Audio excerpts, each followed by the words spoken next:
Hey everyone, Ryan Ballinger here. Great to have you with us on this edition of the 19th Hole Golf Show. It's a little bit of a different version of the show, and I'll give you a little backstory as to why. So, I've done this show for over 20 years, almost 25 years at this point, in some fashion, whether that was on Real Player, if you remember that back in the day, if you're old enough to remember that, or when iPods first came out and podcasts became part of the lexicon, or however I've done it. And over the years, the show's taken on many forms. And almost always, the show has been about someone else, whether that was a guest or we were talking about professional golf or a place or a product or what have you. But, over the years, the way I do shows, the way I've expanded the Golf News Net Radio brand, we have shows that talk about professional golf. Two Off the First is twice a week, talk about the biggest stories in professional golf. We have equipment podcasts, The Bag Room. We have a golf business podcast called Green Shoots. There are shows specific to those purposes, but I've always struggled as those shows have come out trying to figure out what the 19th Hole Golf Show is supposed to be. And I think it's probably best served moving forward being a show that's about how I feel about golf, right? Golf is an incredible game. Golf has made my life. I've made my life in golf, in part. And I hardly ever talk about what I actually think, feel, and experience in the game. And I think that I've had this idea in my head for a couple of years now, and I've just kind of never done it. And the idea of the 19th Hole Show should be about ... because of golf. Things that happen in my life, people I've met, things I've experienced because of golf. And I want to kind of start that chapter of the show, and I realize that that may upset some people if I use a first person pronoun to talk about things on the show sometimes, but for me, I want this podcast to be an outlet where I can talk about and talk with people about this incredible game and the cool things that you might get to experience because of it, and the things that I'm very grateful to have experienced because of it. And with that in mind, I'm going to talk about my second season coaching high school golf. This season just wrapped up for us. I went to a Catholic high school in Baltimore, Maryland called Mount St. Joseph High School. I graduated there in 2001. I'm part of the 125th anniversary of the school. It goes back to 1876.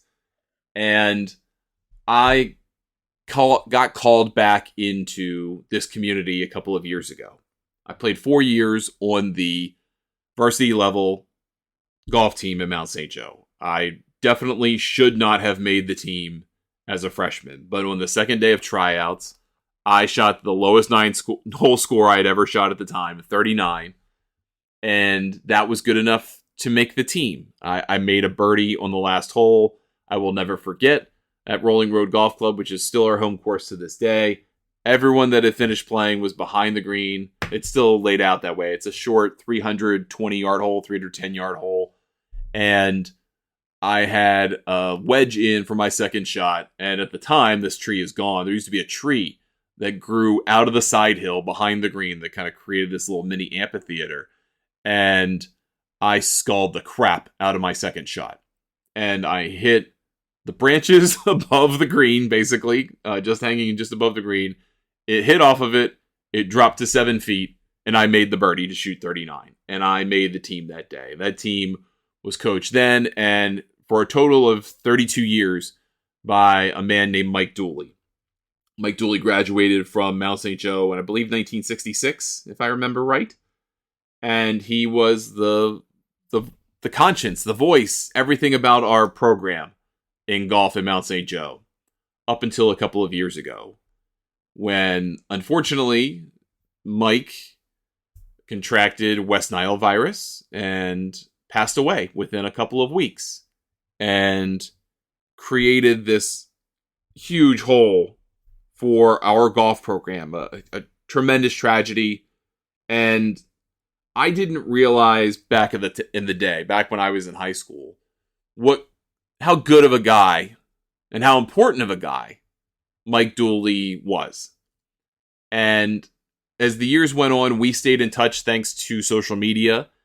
And we would get together every now and then. And the year before he passed away, I came to a St. Joe golf practice. I was speaking at St. Joe about my career in media with my friend Ed Schultheis's class, and got to catch up with him and got to spend some time with him and just kind of laugh about the old days and just tell him thank you also. I mean, I didn't know what was going to happen, obviously, but just express some appreciation for not only what he did for me, coaching me for 4 years, but more importantly, the support that he showed to me in the more than 25 years since.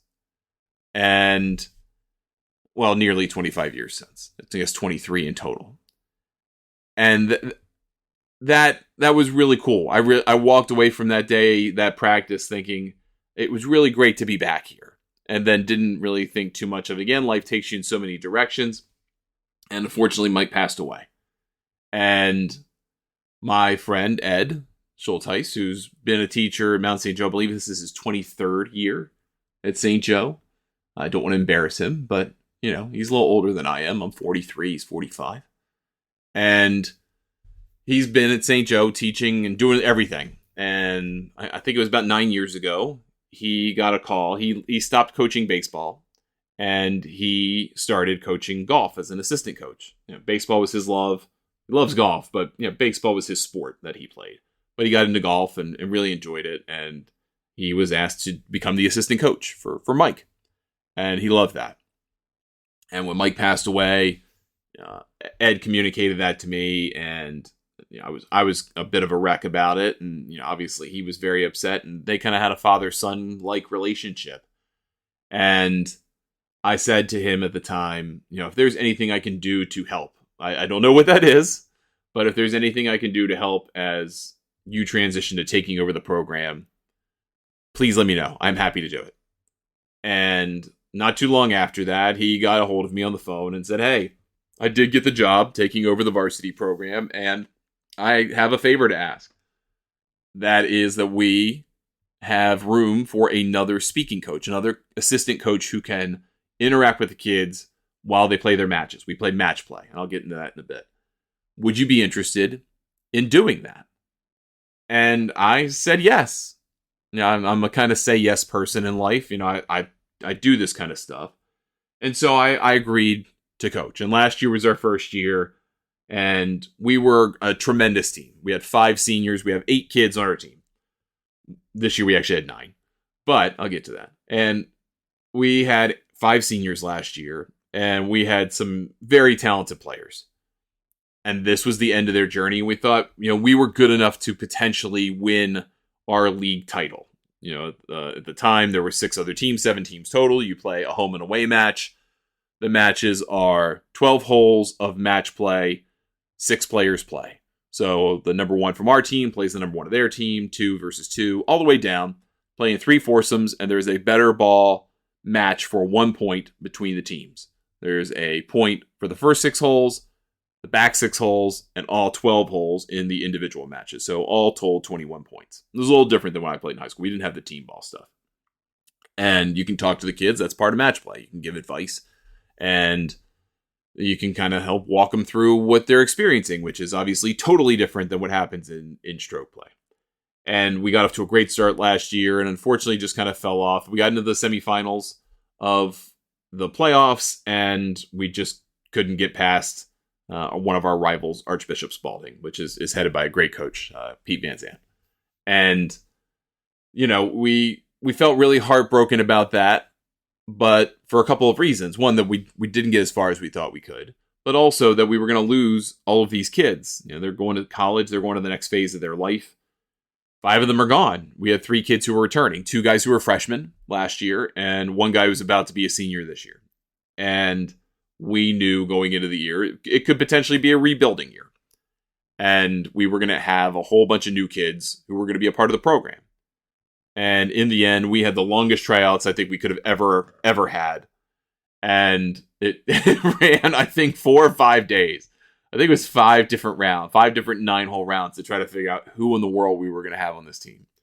And in the end, we decided, instead of having 8, which makes practice really easy, send the kids out in 2 foursomes and just let them play 9 holes and, you know, ride along, talk with them, talk with each other. Instead, we carried 9.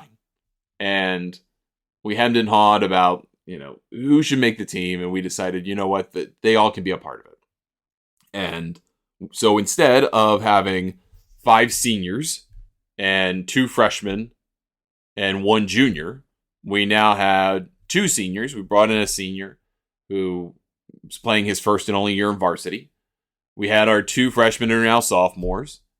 We added in 2 juniors and 3 additional sophomores who had played well enough in the tryouts to warrant being on the varsity team up from our JV squad. And off we went. And myself and Ed and Ronak Patel, who's our other coach, who's way younger than us, right? He's, I think, 27. And great guy. We tried to qualify for the USJ 4-ball together last year in the fall. We were not successful, but we tried. And, Ed and I have known each other for 30 years. We knew each other in high school. And we've stayed in touch at different degrees, all this time. But Ro and I, we didn't know each other. We've become fast friends, and he's a great guy, and I'm thrilled that I get to coach with him. But we all kind of knew going into this year, it could be tough. With a lot of underclassmen, and experience matters in match play in particular. And I'm not going to go through the nitty gritty of the season, and I'm not going to spill any tea or anything. That's not the point of this. But we struggled this year. We really struggled. We were 0-13 in a 14-match season. And on one hand, that sounds bad. It sounds very, very bad. But it wasn't like that. We probably could have won if the things that didn't go our way went our way. We probably could have won 75% of those matches. We were in them. We were competitive in them. And obviously, about point totals in a zero-sum game kind of sport like this, a competition like this. A 12-9 loss means you didn't lose by 3 points. You lost by 1.5 points, because what they don't earn is what you get, right? So if we had earned 1.5 points elsewhere, then we tie the match. If we get 2 points, we win the match. And the difference between winning a half point, or no points can sometimes be 1 stroke on 1 hole in a 6-hole stretch. And that quite frequently happened, right? That was the difference between winning and losing. And it seems small. You can lose 21-0 in our league the way it exists and lose every match 2 down. 2 down out of 12 holes. It's kind of crazy. And so it messes with your head, right? You go through this period of, struggle, a lack of success. And I'm sure the kids started to doubt themselves. And, as coaches, we're trying to encourage them and to help them grow as players and to put them in a position to win. But they know they're not winning. And they have to wonder themselves, is it them? Is it just bad luck? I'm not a believer in luck. Is it just misfortune? What is it? What is happening? And when in the world are we going to get that first win? And we went through 13 matches, and our 13th match, we set ourselves up to have to win just to not get blanked. And the team that we were playing is Gilman. Gilman has a great coach, Mike. Great guy, great team over there. And they had beaten us on their home course, Elk Ridge Club, for their first win of the season. And they needed to beat us to get into the playoffs, which had been expanded from 4 teams to 6 teams.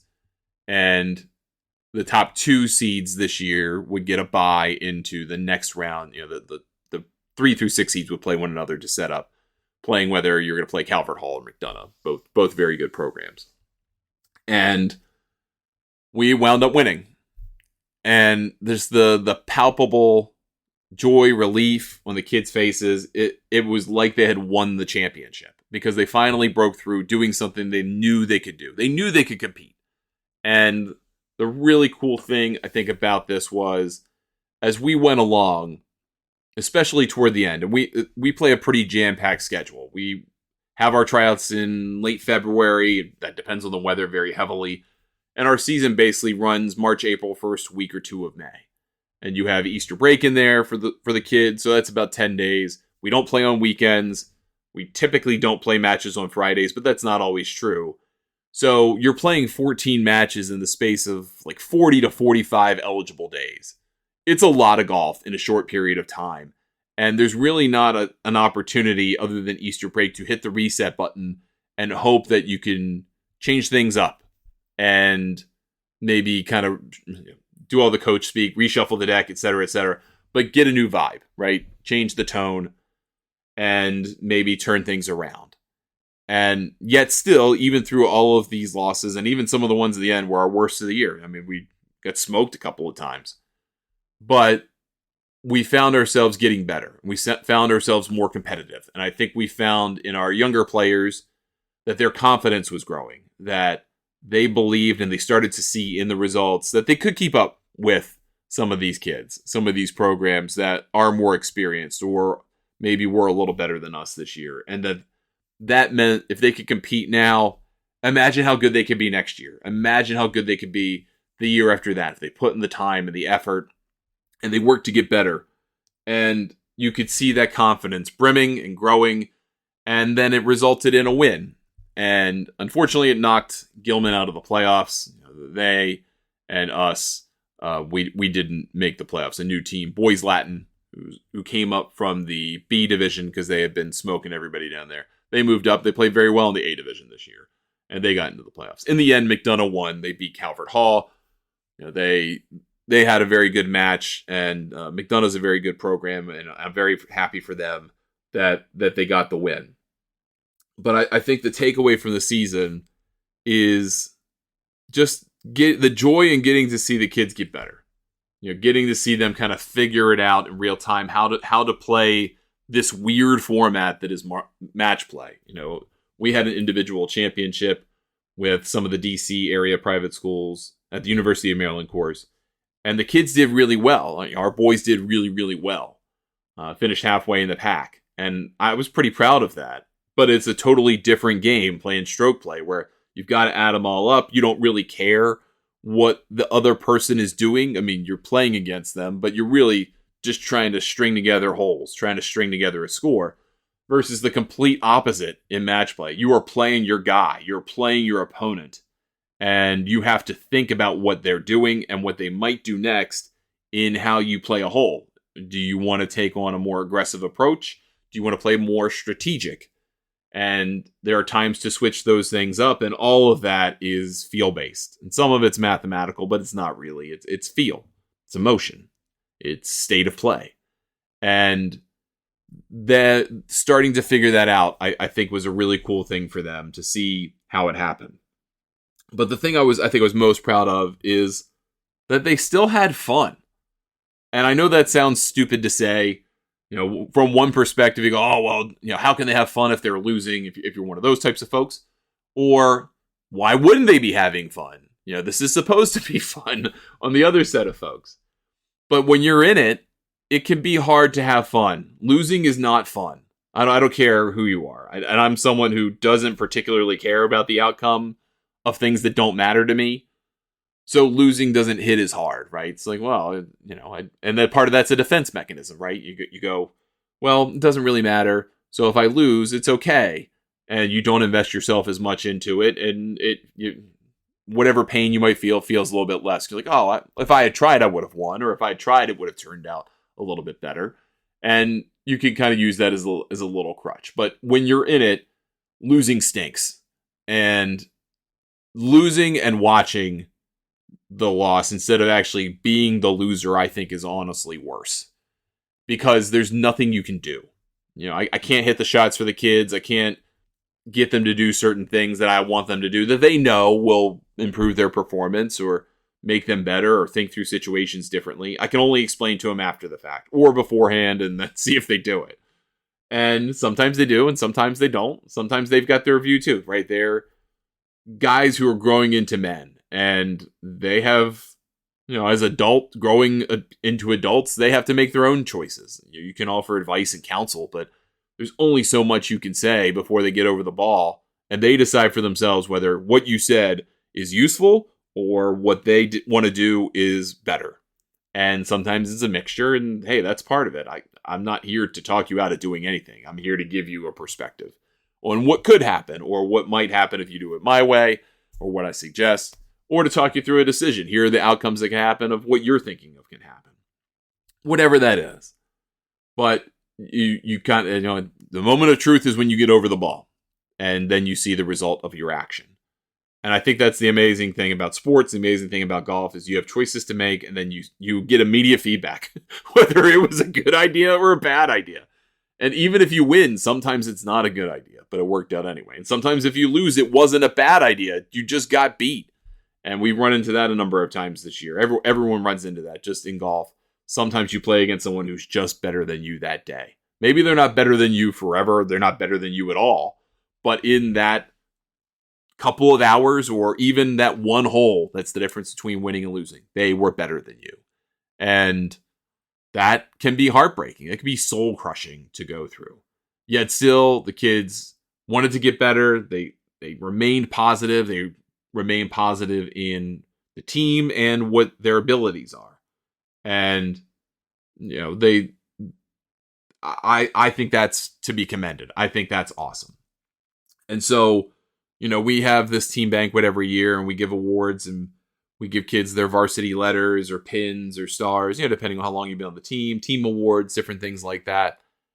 And it was just really, really cool to kind of see them get to revel. And yeah, we were 1-13, but we're the best damn 1-13 team you've ever seen.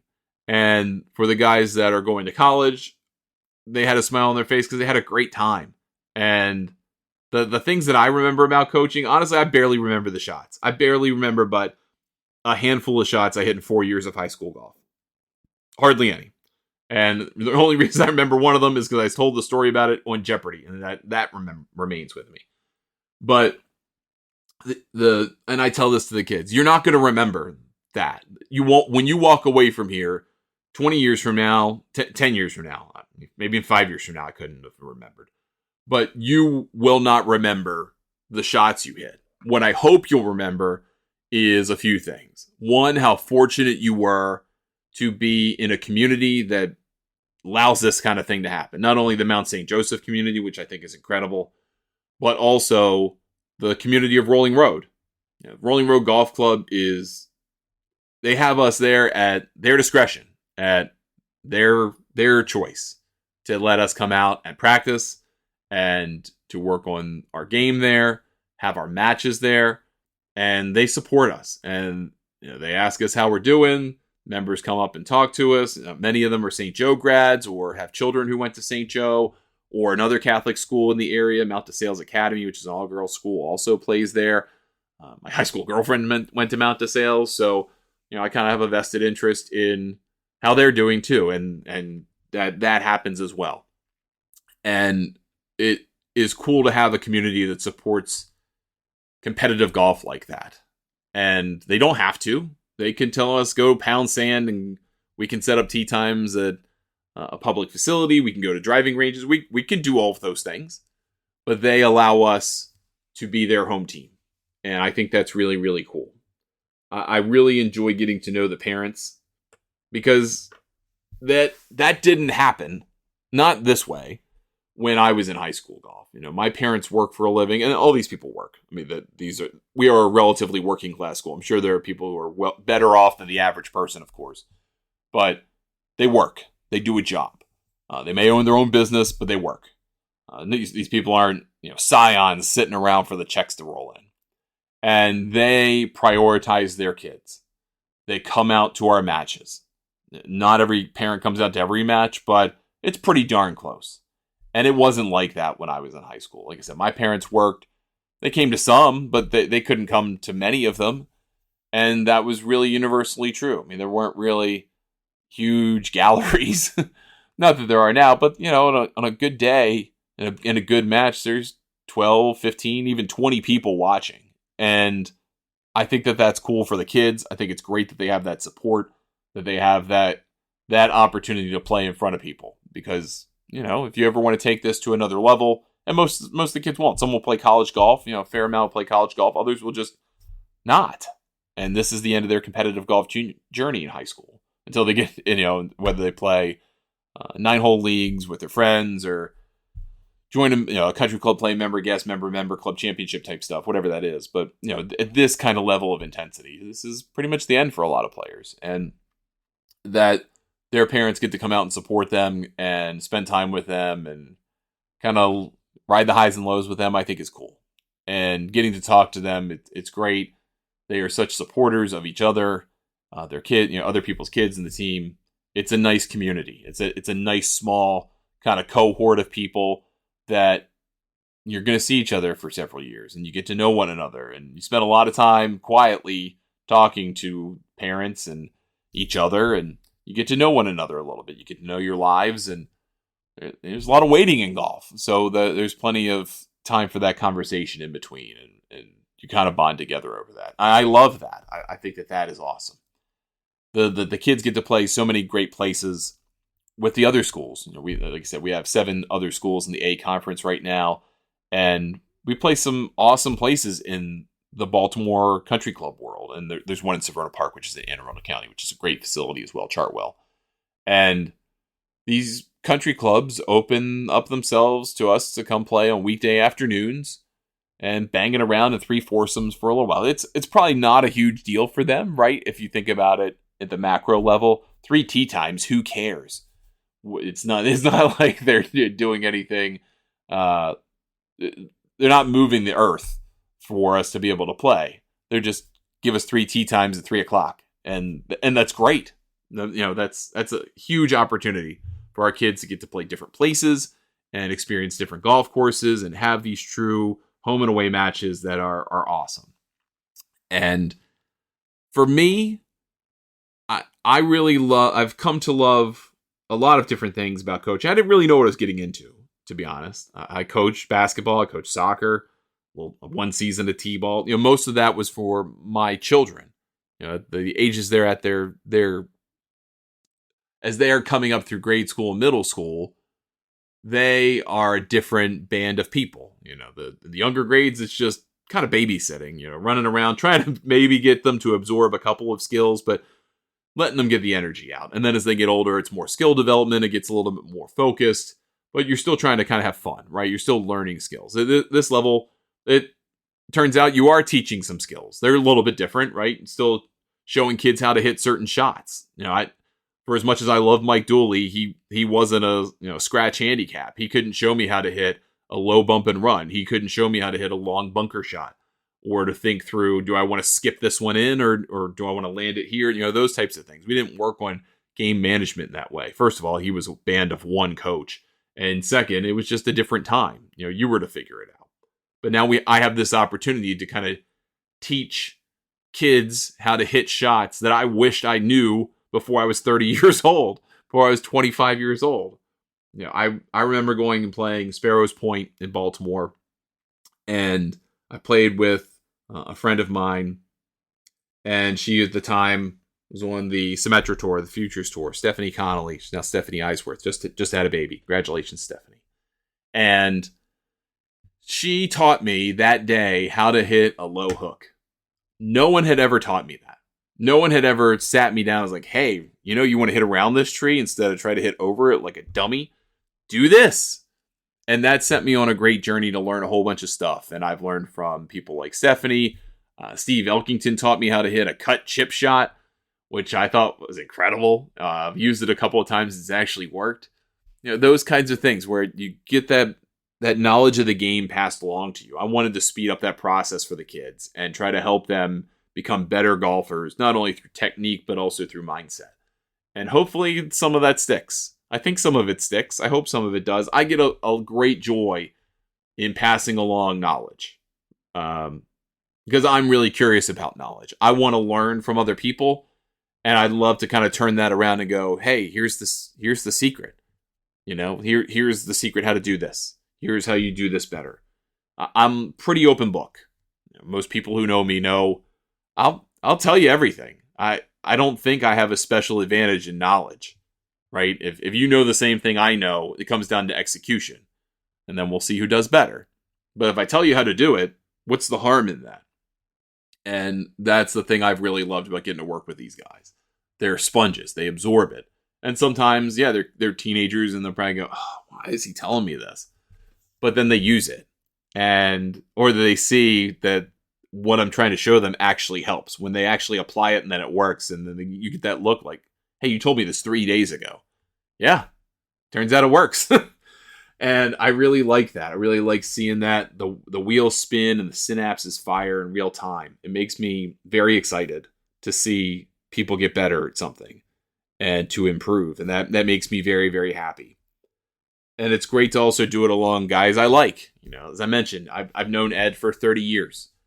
And it's kind of hard to say that aloud, but you know, we met early on in high school and we did bowling leagues together. We did golf together. We went on his senior week when I was a sophomore. I skipped class with him on senior skip day when I was a sophomore. You know, stuff like that. Like we did those things, and all throughout life, we have managed to stay in touch. You know, I get to talk to his kids at his journalism class, and he's very gracious to invite me each year. And even though he may not need to, and I really get a thrill out of getting to connect with those kids. I get a thrill out of having someone that I've known for that long that I'm still getting to enjoy life with in a different way. And to get to add Ronak to that, who, again, we went and tried to qualify for the USGA 4-ball. He's at a different stage in life, but he's a fantastic guy doing some really cool things. He works his ass off, not only in his day job, but he's also a DJ, and he's really good at it. And he's had some huge wins this year in that part of his life, and also in his day job professional life. And it's cool to share in that with anybody. You know, someone you like, you get to spend time with and get to kind of just have a male friendship. You know, those are kind of hard to come by sometimes. And I really enjoy getting to stay connected to Mount St. Joe. You know, Mount St. Joe was probably the best community that I was a part of academically. I went to a K-8 Catholic school, Arthur Slade, and I'm still friends with many of those people. You know, the people that were the best men at my wedding, I went to school with them from K to college. You know, they've been in my life now almost 40 years. But in terms of the time that I enjoyed at Mount St. Joe was so special to me. And the opportunity to get to come back and hopefully feel like I can communicate to them just how special the community they're in is, to enjoy it while they have it, and hopefully to instill in them that someday they can come back into it and give to the next generation their time and their talent and their joy. I love that. I really love that, because good things can continue if the people who enjoyed them make it happen for the next generation. And that is something that St. Joe has done for now close to 150 years. And I hope it continues. I know the world's changing, and you know, Catholic school type stuff, and this isn't about Catholic schools, but those types of communities, they change. They all change. Country clubs grow and fade. Different organizations grow and fade. Sometimes they dim out forever. Sometimes they change in your wildest imagination. But to be able to kind of pass forward that kind of mentality of service and knowing that someone else paved the way for you to have the experience you did, and so it's only right to continue paving the way for the next person's experience. The guy who was our principal when I was at Mount St. Joe, Barry Fitzpatrick, we still keep in touch. You know, we still talk pretty regularly. Great human being. And we used to kind of make fun of him for this, primarily because of the way he held stage microphones. But he used to tell us in assemblies, our whole group, our whole school, that you stand on the shoulders of giants. And what he meant by that is that your experience was created, forged by these people, not only students, but also teachers and people who made this community. They created this for you. You stand on their shoulders. And it's your job to eventually be the base. And to be grateful for it, but also be willing to fight for its preservation. And I am proud to be a part of that. I would in no way consider myself a giant of Mount St. Joe. But at least if I can help out, I'm thrilled to be a part of that. And the whole point of this is kind of a PSA for getting involved, in something. And I'm sure many of you do it. I'm sure many of you coach your kids' teams or help teach them skills or things like that. But if you're not, if you're younger, or if you've just been on the sidelines of this for a while, maybe you used to do it and you got out of it, I would so strongly urge you to consider sharing your gifts with people. It's the best way to keep it going. It's the best way to bring people in and really encourage them to do things the right way, do things that maybe they weren't considering doing, and they can find joy in it, and they can pass it along. And I really encourage that. And I would love to hear from you about it. And so many of you are kind enough to write to me or get a hold of me, however you get a hold of me, about the shows that we do over the years. And honestly, the best reactions the shows ever get are the ones where I talk about stuff that's personal. And this is very personal to me. I still coach basketball.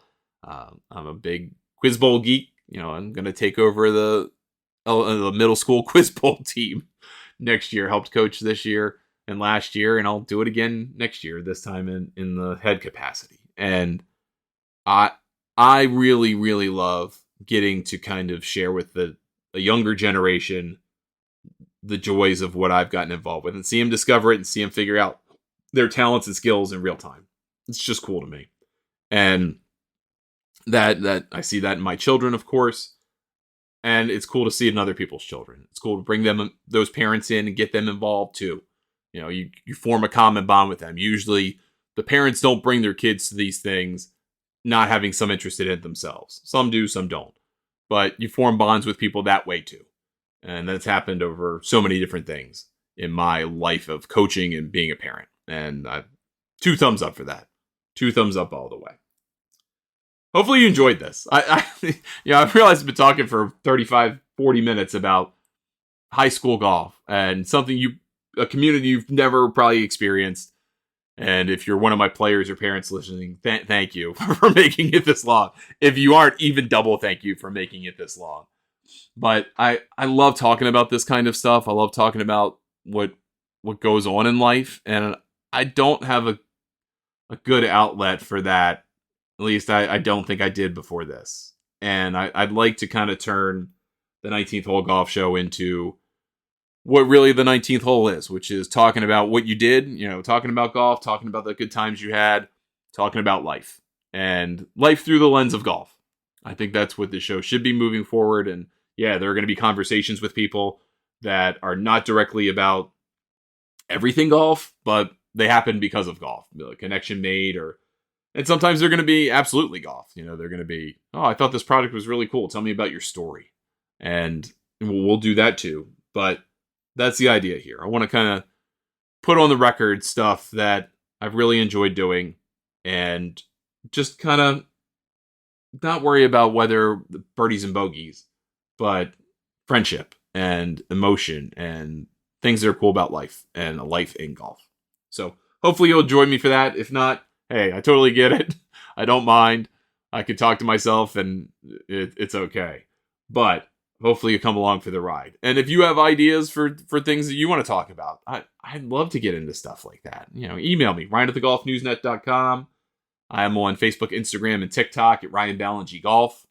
Find me. Like I said, I'm an open book. I'm not a hard man to get a hold of. Would love to talk with you, whether online, offline, whatever. And thank you so much for listening to this. I appreciate it. And we'll talk to you here next time on the 19th Hole Golf Show.